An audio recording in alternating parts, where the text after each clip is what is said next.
दैनिक Chhattisgarh channel देखना शुरू कर चुके हैं आप और छत्तीसगढ़ प्रदेश की आज की तमाम सभी महत्वपूर्ण बड़ी खबरों की शुरुआत जय जोहार और नमस्कार के साथ। छत्तीसगढ़ के तमाम संविदा कर्मचारियों ने अपनी 27% वेतन वृद्धि की मांग को लेकर बिलासपुर में केंद्रीय स्वास्थ्य राज्य मंत्री प्रताप राव से अपनी मुलाकात की है। राष्ट्रीय स्वास्थ्य मिशन के अंतर्गत छत्तीसगढ़ में कार्यरत 16,000 संविदा कर्मचारियों ने अपने केंद्रीय स्वास्थ्य एवं परिवार कल्याण मंत्री प्रताप राव जाधव से 27% लंबित वेतन वृद्धि की मांग की। मंत्री के बिलासपुर प्रवास पर बीते दिन संविदा कर्मचारियों के प्रतिनिधिमंडल ने उनसे मिलकर नियमितीकरण समेत कुल 18 सूत्री अपनी मांगों को रखा। केंद्रीय राज्य मंत्री से भेंट के दौरान राज्य के स्वास्थ्य मंत्री श्याम बिहारी जायसवाल, पूर्व स्वास्थ्य मंत्री व बिलासपुर विधायक अमर अग्रवाल और बेलतरा विधायक सुशांत शुक्ला भी मौजूद रहे। एनएचएम के स्वास्थ्य कर्मचारियों के लंबित तकरीबन 27% वेतन वृद्धि, नियमितीकरण समेत कुल 18 सूत्री मांगों को लेकर लगातार अपना संघर्ष करते आ रहे हैं। संविदा कर्मचारियों के प्रतिनिधि मंडल ने केंद्रीय स्वास्थ्य एवं परिवार कल्याण राज्य मंत्री से हुई चर्चा के हवाले से दावा किया कि उनकी मांगों के संबंध में जल्दी कोई पहल का आश्वासन दिया गया है। इसी के साथ ही छत्तीसगढ़ के स्वास्थ्य मंत्री श्याम बिहारी जायसवाल ने भी सकारात्मक भरोसा दिलाया है। वहीं ज्ञापन सौंपने वालों में प्रांताध्यक्ष डॉक्टर अमित कुमार मीरी, कार्यकारी अध्यक्ष श्याम मोहन दुबे और डॉक्टर रविशंकर दीक्षित प्रदेश कार्यकारिणी मौजूद रहे। छत्तीसगढ़ में अब बिलासपुर में नहर टूटने की वजह से खेतों में पानी भर गया, तो वहीं वाटरफॉल में डूबने की वजह से डिप्टी सीएम के साव के भांजे की मौत हो गई। तो वहीं 6 जिलों में येलो अलर्ट बारिश को लेकर के जारी किया गया है। दरअसल मॉनसून अपडेट्स की अगर हम बात करें तो छत्तीसगढ़ में आने वाले 2 दिनों में 6 जिलों के लिए बारिश का येलो अलर्ट जारी किया गया है। आज कोरिया, सूरजपुर, जांजगीर, बस्तर, दंतेवाड़ा और बीजापुर के लिए, तो वहीं सरगुजा आने वाले 7 अगस्त के लिए सरगुजा, जसपुर, कोरिया, मनेन्द्रगढ़, चिमरी, भरतपुर, सूरजपुर, बलरामपुर में भारी बारिश की चेतावनी जारी की गई है। तो वहीं बीते दिन बिलासपुर के कोटा क्षेत्र में सलका नहर का टूटने की वजह से खेतों में पूरी तरह पानी भर गया। ग्रामीणों ने लापरवाही का इस पर आरोप लगाया है। इसी के साथ ही कवर्धा के रानी दरहा वाटरफॉल पर डूबने की वजह से डिप्टी सीएम अरुण साव के भांजे की मृत्यु हो गई। इसी के साथ ही प्रदेश में अब तक 702 मिलीमीटर की बारिश हो चुकी है। दुर्ग जिले में पिछले 3 दिनों से हो रही लगातार बारिश की वजह से मूसलाधार बारिश का रिकॉर्ड टूटा हुआ है।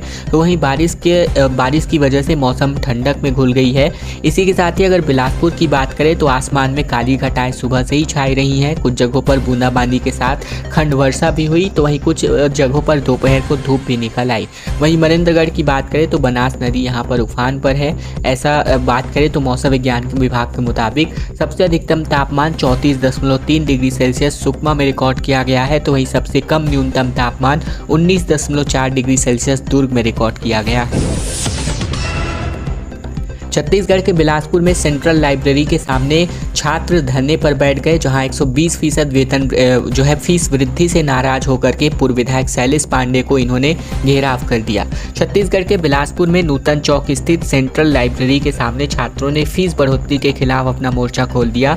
छात्र 120% फीस बढ़ोतरी को लेकर अपनी नाराजगी जाहिर करते हुए दिखाई दिए हैं। इसी के साथ ही बता दें कि सेंट्रल लाइब्रेरी का निर्माण बिलासपुर स्मार्ट सिटी लिमिटेड ने कराया है। सरकंडा स्थित लाइब्रेरी के छात्र छात्राओं ने फीस वृद्धि को अनुचित बताते हुए इसे वापस लेने की मांग की है। उन्होंने कहा कि ये वृद्धि उनके और उनके परिवारों पर आर्थिक बोझ डाल रही है। पूर्व विधायक शैलेश पांडे ने एक बयान जारी करके आरोप लगाया कि लाइब्रेरी की फीस दोगुने से भी ज्यादा करना गलत है। उन्होंने कहा कि बिलासपुर में सरकार के पढ़ाई के लैंडमार्क कहे जाने वाले स्वामी आत्मानंद स्कूल हो या फिर सेंट्रल लाइब्रेरी, सभी पर भाजपा सरकार की दृष्टि है। वहीं कांग्रेस की सरकार के समय बनी सेंट्रल लाइब्रेरी बिलासपुर के प्रथम विधायक पंडित शिव दुलारे मिश्र के नाम पर बनाई गई है और उसके नाम को भाजपा सरकार बदनाम कर रही है। पूर्व विधायक ने कहा कि सेंट्रल लाइब्रेरी बिलासपुर की शिक्षा का एक लैंडमार्क जगह है, जहां युवा अपनी सपनों की लड़ाई लड़ते हैं। छत्तीसगढ़ में पहली बार कांवड़ियों पर हेलीकॉप्टर के माध्यम से पुष्प वर्षा करी गई। भोरमदेव में सीएम ने इनका स्वागत किया। कांग्रेस ने कहा कि मुद्दों से जनता का ध्यान इस तरह से भटका रही है भाजपा। दरअसल छत्तीसगढ़ के कवर्धा में पहली बार हेलीकॉप्टर से कांवड़ियों पर हेलीकॉप्टर से पुष्प वर्षा की गई, जहां मुख्यमंत्री विष्णुदेव साय और डिप्टी सीएम विजय शर्मा ने बाबा भोरमदेव मंदिर में जलाभिषेक करने पहुंचे कांवड़ियों पर ये पुष्प वर्षा कर स्वागत किया। इसी के साथ ही इन्होंने भोरमदेव मंदिर में पूजा अर्चना की और भगवान शिव से आशीर्वाद लिया। इस अवसर पर भक्तों और भारी हुजूम मंदिर में साथ ही उसके आसपास के इलाकों में देखा गया। भगवा वस्त्र में सजे कांवड़ियों ने जत्थे ने पूरे क्षेत्र को भक्ति और श्रद्धा से भर दिया था। मुख्यमंत्री साय ने कहा कि भगवान शिव के प्रति लोगों की अटूट आस्था और भक्ति को देखकर मन प्रसन्न है और इस आयोजन के माध्यम से श्रद्धालुओं को सम्मानित करने और उनकी यात्रा को सुखद बनाने का प्रयास किया है। वहीं डिप्टी सीएम शर्मा ने कहा कि कांवड़ियों पर पुष्प वर्षा एक ऐतिहासिक क्षण है। हमें खुशी है कि हम इस आयोजन का हिस्सा बने। कांग्रेस ने कहा कि हर महीने 4000 करोड़ जो है सरकार कर्ज ले रही है, योजनाएं बंद है, फिर भी कर्ज लेने का दौर जारी है। छत्तीसगढ़ में भाजपा सरकार के कर्ज लेने को लेकर कांग्रेस संचार विभाग के अध्यक्ष सुशील आनंद शुक्ला ने कहा कि जनता ने हमारे 35 विधायकों को चुनकर भेजा है और हम इस देश के प्रमुख विपक्षी दल हैं। छत्तीसगढ़ में बीजेपी से भी मजबूत राजनीतिक दल है। वहीं इन्होंने आगे कहा कि जितना वोट बीजेपी को मिला है उससे मात्र 1% कम वोट ही हमें मिला है, हम क्यों न चिंता करें। पिछले 7 महीने में 28,000 करोड़ का कर्ज साय सरकार ले चुकी है। इनका आर्थिक प्रबंधन फेल हो चुका है। सरकार हर महीने 4000 करोड़ का कर्ज ले रही है। इसका मतलब ये है कि 5 साल में ये सरकार 2 लाख करोड़ से ज़्यादा का कर्ज लेने की तैयारी में है। इन्होंने आगे कहा कि हमारी सरकार ने 5 साल में मात्र 45,000 करोड़ का कर्ज लिया था और आखिर के 3 सालों में हमने 1 रुपए का कर्ज नहीं लिया। इसका साफ मतलब ये है कि अगर सरकार कर्ज नहीं लगी तो अपना रोजमर्रा का काम भी नहीं चला सकती है। सभी जन कल्याणकारी योजनाओं को बंद कर दिया गया है, चाहे वह फिर गोबर खरीदी हो या गौठान। ऐसी कई योजनाओं को बंद करने के बावजूद उन्हें कर्ज लेने की नौबत आ रही है। इसका मतलब साफ है कि सरकार पूरी तरह से फेलियर है। विपक्षी दल होने के नाते हम सरकार को आगाह करेंगे। ये बातें इन्होंने मीडिया से बातचीत के दौरान कही। सावन का तीसरा सोमवार बीते दिन बीता, जहां भोरमदेव में कांवड़ियों पर हेलीकॉप्टर से पुष्प वर्षा करी गई। दरअसल तीसरे सोमवार के दिन छत्तीसगढ़ के शिवालयों में सुबह से भक्तों की कतारें लगी रही। वहीं कबीर धाम के भोरमदेव में कांवड़ियों से हेलीकॉप्टर से फूल बरसाए गए। कांवड़ियों पर जहां सीएम साय और डिप्टी सीएम अरुण साव ने भोरमदेव पहुंच करके पूजा अर्चना करी। चलिए बात करते हैं पूरे राज्य भर के अपडेट्स की। तो यहाँ कवर्धा के भोरमदेव में श्रद्धालुओं की भारी भीड़ हुजूम दिखाई दिया। भिलाई के बैकुंठ धाम मंदिर में बोलबम के जयकारों के साथ मंदिर में सुबह से ही श्रद्धालुओं के तांते लगे रहे। बिलासपुर में यहाँ पर विशाल कांवड़ यात्रा निकाली गई। दरअसल शिव भक्तों ने विशाल कांवड़ यात्रा निकाली गई थी, जिसमें उज्जैन के महाकाल की झलक के साथ ही कांवड़ यात्रा छठ घाट से तोरवा दयालबंद और जूना बिलासपुर गोल बाजार होते हुए सरकंडा के नंदीश्वर महादेव मंदिर पहुंची। वहीं अगर बात करें आगे कांग्रेस ने कांवड़ियों पर पुष्प वर्षा करने पर जो है निशाना साधा, तो वहीं छत्तीसगढ़ में पहली बार इस प्रकार का आयोजन हुआ। वहीं पेंड्रा के ज्वालेश्वर धाम समेत सभी शिवालयों में श्रद्धालुओं की भारी भीड़ जो है सुबह से ही दिखाई दी।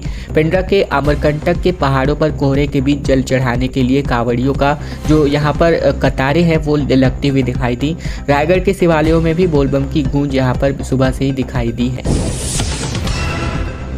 छत्तीसगढ़ में 100 महिलाओं से 1 करोड़ रुपए की ठगी का मामला सामने आ रहा है, जहां दलाल ने झांसे में लेकर के दस्तावेज दिए और माइक्रो फाइनेंस बैंक से लोन निकाल करके फरार हो चुका है। छत्तीसगढ़ के गरियाबंद जिले के गांव की महिलाओं को झांसा देकर तकरीबन 1 करोड़ की ठगी का मामला सामने आ रहा है, जहां माइक्रो फाइनेंस के दलाल और उसकी पत्नी ने तकरीबन 100 महिलाओं के नाम पर लोन लिया और फिर फरार हो गया। जब बैंक ने महिलाओं से लोन चुकाने का कहा तब इसका खुलासा हुआ। जानकारी के मुताबिक जिले के उमराल गांव के में ही दलाल और उसकी पत्नी ने महिलाओं से दस्तावेज लिए थे और इसके लिए आकर्षक बीमा राशि मिलने का झांसा भी दिया गया। इसके बाद अलग अलग महिलाओं के दस्तावेजों से लोन की राशि निकाल ली गई। बताया जा रहा है कि उसने एक नहीं बल्कि 4 बैंकों से लोन लिया हुआ है। ग्रामीणों के मुताबिक दलाल ने लोन की कुछ किस्तें चुकाई भी थी। इसके बाद जब वह परिवार के साथ फरार हो गया तो बैंक के एजेंट वसूली के लिए महिलाओं के पास पहुंचे और इससे परेशान होकर सैकड़ों महिलाएं थाने पहुंची और शिकायत दर्ज कराई गई। 48 महिलाओं के नाम पर तकरीबन 60 लाख से ज्यादा की धोखाधड़ी की गई है। वहीं बोगस समूह की गारंटी पर 1 करोड़ की यहाँ ठगी की गई है। छत्तीसगढ़ में एक तेंदुआ जो है दिखाई दिया, जो रस्सी से बंधा हुआ है, जिसका वीडियो सोशल मीडिया पर खूब वायरल हो रहा है। जंगल की ओर भागते हुए युवक पर अटैक भी करता दिखाई दे रहा है। छत्तीसगढ़ के धमतरी जिले का ये वीडियो है, जहां तेंदुआ गांव के ही पास के रस्सी में फंस गया, जिसे कड़ी मशक्कत के बाद बाहर निकाला गया। जंगल की ओर भागते हुए तेंदुए ने मीडिया कर्मी पर अटैक कर दिया, जिससे एक युवक घायल भी हुआ है। अस्पताल में भर्ती कराया गया है। पूरा मामला उदंती सीता नदी अभ्यारण्य के ग्राम मेचका का बताया जा रहा है।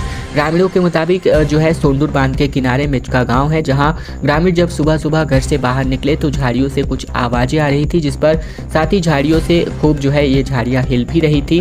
जब ग्रामीणों ने पास जाने की कोशिश की तो तेंदुए की गुर्राहट से ग्रामीण जो है डर गए। छत्तीसगढ़ के धमतरी जिले में तेंदुए के ये अटैक जो है ये सामने आ रहा है। तो वही बात करें, ग्रामीणों ने जान जोखिम में डालकर जैसे तैसे झाड़ियों के बीच जाकर देखा तो रस्सी से फंसा हुआ एक तेंदुआ दिखाई दिया, जिसके बाद ग्रामीणों ने तेंदुए को बाहर निकालने की कोशिश की, लेकिन तेंदुए ने ग्रामीणों को ही दौड़ाना शुरू कर दिया। उसके बाद ग्रामीण जान बचा करके भागे और वन अमले को इसकी सूचना दी गई तत्काल। शिव डहरिया ने कहा कि बीजेपी की तिरंगा यात्रा केवल और केवल नौटंकी है, ये सिर्फ दिखावा है। दरअसल छत्तीसगढ़ में बीजेपी अगस्त के महीने में तिरंगा यात्रा निकालने वाली है, जिसे पूर्व मंत्री शिव डहरिया ने भाजपा का ड्रामा और साजिश करार दिया है। उन्होंने कहा कि भाजपा नौटंकी करने के लिए तिरंगा यात्रा जैसे कार्यक्रमों का आयोजन करती है। चुनाव है, इसीलिए भाजपा दिखावा कर रही है, वैसे ही तिरंगा हर घर में फहराया जाएगा। शिव डहरिया ने कहा कि 15 अगस्त को राष्ट्रीय त्योहार है और इसे सब मनाते हैं। भाजपा केवल नौटंकी करने का काम कर रही है, सिर्फ नौटंकी करने के लिए तिरंगा यात्रा जैसे प्रपंच करती है। चुनाव जाते ही ये नौटंकियां खत्म हो जाती है। पूर्व सीएम ने कहा कि छत्तीसगढ़ में कोई भी मवेशी नहीं बचेंगे, जबकि बघेल ने दावा किया कि प्रदेश के गौवंश जो है बांग्लादेश और यूरोप भेजे जा रहे हैं। छत्तीसगढ़ के पूर्व मुख्यमंत्री भूपेश बघेल ने दावा किया कि प्रदेश के गौवंश बांग्लादेश और यूरोप भेजे जा रहे हैं। कहा कि यही हाल रहा तो प्रदेश में एक भी मवेशी का गौवंश नहीं बचेगा। या उन्होंने बात कही जो रायपुर के अपने विधायक आवास पे हरेली कार्यक्रम के मंच से कही। बघेल ने दावा करते हुए कहा कि यहाँ से मवेशियों को विदेश भेजा जा रहा है। हमारे मवेशी नॉर्थ ईस्ट के रास्ते बांग्लादेश जाएंगे, फिर यूरोपियन कंट्री में भेजा जाएगा। जैसे मुर्गा खाने वाले बॉयलर को नहीं खाते हैं, उन्हें देसी मुर्गा खाने में ज़्यादा मजा आता है, वैसे ये जो ऑस्ट्रेलिया और न्यूजीलैंड में हमारे यहाँ के हिंदुस्तान के छत्तीसगढ़ के मवेशियों के मांस की डिमांड ज़्यादा है। 2-4 साल के भीतर देख लेना, यहाँ मवेशी देखने को नहीं मिलेंगे। भाजपा की ओर से इशारा करते हुए भूपेश बघेल ने कहा कि बड़े गौ भक्त बनते थे वो लोग। हम लोगों ने गौ माता की सेवा के लिए गौठान शुरू किए थे, गौ माता की सेवा के लिए फसलों को बचाने के लिए गौठान शुरू किए थे, लेकिन अब की जो सरकार है उसने इन योजनाओं को ही बंद कर दिया है। ये बातें मीडिया से बातचीत के दौरान भूपेश बघेल ने कही। शिक्षकों की कमी से नाराज होकर के छात्र छात्राओं ने चक्का जाम कर दिया। कांकेर में प्रयास स्कूल के स्टूडेंट सड़क पर बैठ गए। दरअसल इस दौरान दोनों तरफ से वाहनों की काफ़ी लंबी लाइनें लग गईं, जहां शिक्षकों की मांग कर रहे बच्चों ने समझदारी का भी परिचय दिया और चक्का जाम के दौरान फंसी एम्बुलेंस और यात्री बस को भी रास्ता दिया। छत्तीसगढ़ के कांकेर में प्रयास आवासीय विद्यालय में शिक्षकों की कमी से नाराज छात्र छात्राओं ने चक्का जाम करके प्रदर्शन किया। नया शिक्षा सत्र शुरू होने के बावजूद 2 माह बाद भी शिक्षकों की कमी दूर नहीं होने से नाराज होकर स्टूडेंट्स ने तकरीबन 1 घंटे तक नेशनल हाईवे 30 को जाम रखा था। छत्तीसगढ़ में रात 12 बजे तक होटल और बार को खोलने की मांग की जा रही है, जहां एसोसिएशन ने सीएम से इस बाबत मुलाकात भी की है। अधिकारी ने कहा कि समय संशोधन पर अभी विचार नहीं है। दरअसल छत्तीसगढ़ में FL3 लाइसेंसधारी होटल और बार संचालकों को रात 12 बजे तक नहीं बल्कि 11 बजे तक अपना बार बंद करना अनिवार्य होता है।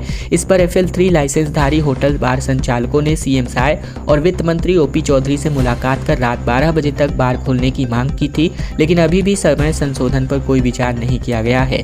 मामले में चर्चा के दौरान आबकारी डिप्टी कमिश्नर PL साहू ने कहा कि देर रात बार खुलने पर नियमानुसार कार्यवाही होगी। बार टाइमिंग संशोधन का आदेश अगर सरकार से आएगा तो ही उस पर सार्वजनिक किया जाएगा। उसके बाद नए नियम के अनुसार दुकानों का संचालन होगा। छत्तीसगढ़ में NSUI के प्रदेश उपाध्यक्ष पर FIR दर्ज हो चुकी है। DO के दफ्तर में घुसकर लापता होने का पोस्टर लगाया गया था, जिस पर ACB रेड के बाद ये DO चर्चे में है। बिलासपुर में NSUI नेता और कांग्रेस कार्यकर्ताओं ने जिला शिक्षा अधिकारी कार्यालय का घेराव कर जमकर उत्पात मचाया। इस दौरान उन्होंने DO की गैर मौजूदगी में उनके दफ्तर में घुसकर उनके लापता होने का पोस्टर चिपका दिया। इस मामले पर अब पुलिस ने NSUI के उपाध्यक्ष सहित अन्य के खिलाफ शासकीय कार्य में बाधा सहित अन्य धाराओं पर केस दर्ज कर दिया है। मामला सिविल लाइंस थाना क्षेत्र का बताया जा रहा है।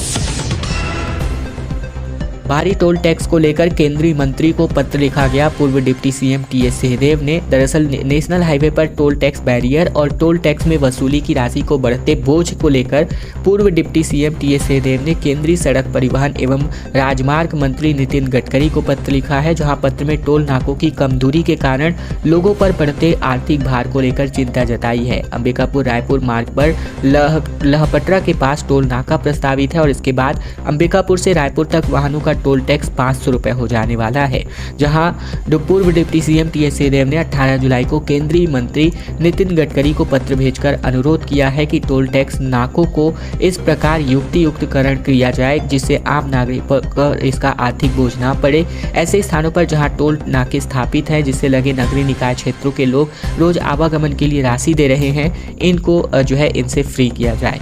खबरों का सिलसिला बस यही तक का था। वीडियो पसंद आए तो वीडियो को लाइक जरूर कीजिएगा। चैनल पर अगर आप अभी भी नए हैं तो चैनल जरूर सब्सक्राइब कर लीजिएगा ताकि प्रतिदिन महत्वपूर्ण खबरें छत्तीसगढ़ समाचार हम आप तक रोजाना पहुंचा सकें।